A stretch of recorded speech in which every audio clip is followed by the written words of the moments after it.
Donald Trump set out to hurt Canada. He threatened a 100% tariff on all Canadian goods entering the United States, believing the shock would force Canada to fall back in line. Instead, the moment has become a lesson for Trump himself, a lesson that the United States needs Canada far more than Canada needs the United States. And in the process, Trump has exposed not strength, but hypocrisy, desperation, and a loss of control. The threat: economic intimidation, not trade policy. Trump's latest warning is blunt. If Canada moves forward with trade engagement involving China, every Canadian product entering the U.S. will face a 100% tariff. This is not targeted trade enforcement. This is economic intimidation. Trump has deliberately exaggerated a limited tariff relief arrangement between Canada and China, dressing it up as if it were a sweeping trade deal. It clearly is not. The exaggeration exists for one reason only: to justify an emotional reaction to something far more personal: Canada refusing to bow. What really triggered Trump? Trade experts are clear on this point. This is not a legal complaint. It is not a rules-based challenge. It is a political tantrum. The real trigger wasn't trade policy at all. It was Prime Minister Mark Carney standing up to Trump on the world stage, most notably at Davos. Trump has never responded well to being publicly challenged, especially by countries he assumes should comply quietly. As one analyst put it, "Here we go again." Just 2 days after saying it was fine for Canada to engage with China, Trump suddenly flipped. That reversal wasn't strategic, it was personal. Why a 100% tariff will never happen? Let's slow this down and be very clear. A 100% tariff on Canada is not just unrealistic, it is self-destructive for the United States. Canada is not a replaceable supplier. Canada is deeply embedded in the American economy. Energy, the immediate shock. Canada supplies roughly 40% of all the oil the United States consumes. That oil flows directly into U.S. refineries, especially in the Midwest, which are specifically built to process Canadian crude. If Trump imposed a 100% tariff on Canadian oil, there is no quick alternative. Prices would spike within days. Gasoline prices would soar. Heating costs would rise. Inflation would surge. That pain would hit American voters first, not Canada. Manufacturing, a shared production system. Canadian steel, aluminum, auto parts, lumber, fertilizers, and critical minerals cross the U.S. border multiple times before becoming finished products. A 100% tariff would explode costs for U.S. automakers, cripple construction projects, raise prices for American farmers, hurt defense contractors and infrastructure programs.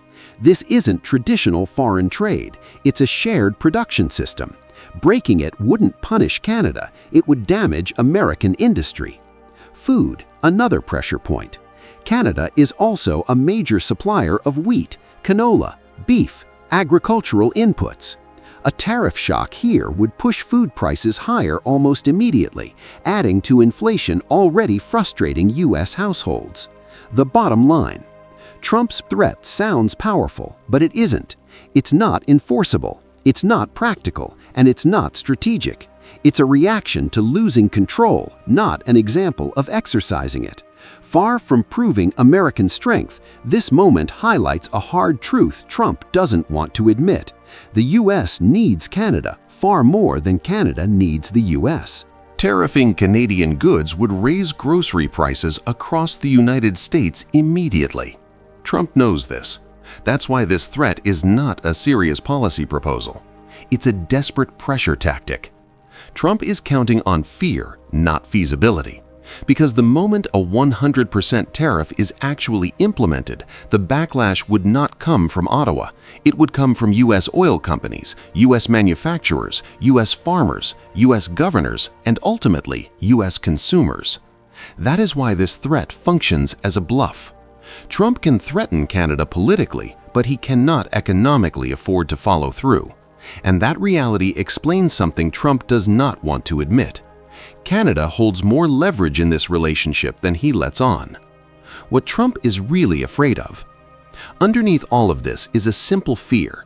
Trump is deeply worried that Canada and Mexico could become alternative trade gateways as global supply chains shift.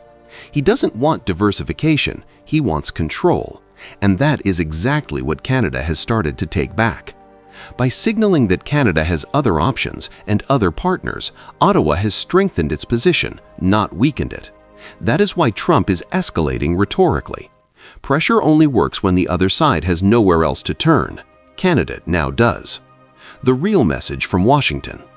Trump's next move is predictable. As CUSMA renewal talks approach, Washington's message is becoming clearer. Stay inside the American tariff wall or face consequences. This is not about improving trade, it is about forcing alignment. Trump knows Canadian businesses will feel pressure because 75% of Canada's trade still flows to the United States. That dependency is the gauntlet he is trying to force Canada through. But pressure cuts both ways. The hypocrisy Trump cannot explain away. Now comes the part Trump cannot explain away. Just months ago, Donald Trump struck his own understanding with China, easing tariffs on both sides. He has publicly claimed he won the trade war with Beijing. He is planning visits, deals have been signed. Yet when Canada restores limited pre-trade war conditions with China, Trump suddenly frames it as betrayal. That contradiction is not subtle, it is stunning. Trump eases tariffs with China, then turns around and threatens Canada for doing far less. This is not consistency, it is hypocrisy. The deeper reality is uncomfortable for Trump. Canada is not dependent in the way he pretends. Canada supplies energy. Canada stabilizes supply chains. Canada is a reliable partner the United States cannot easily replace. Trump's threat does not demonstrate dominance. It reveals how constrained he actually is. Because if Canada were truly expendable, there would be no need to threaten it at all. The final takeaway. Donald Trump threatened Canada to project power. Instead, he revealed dependence.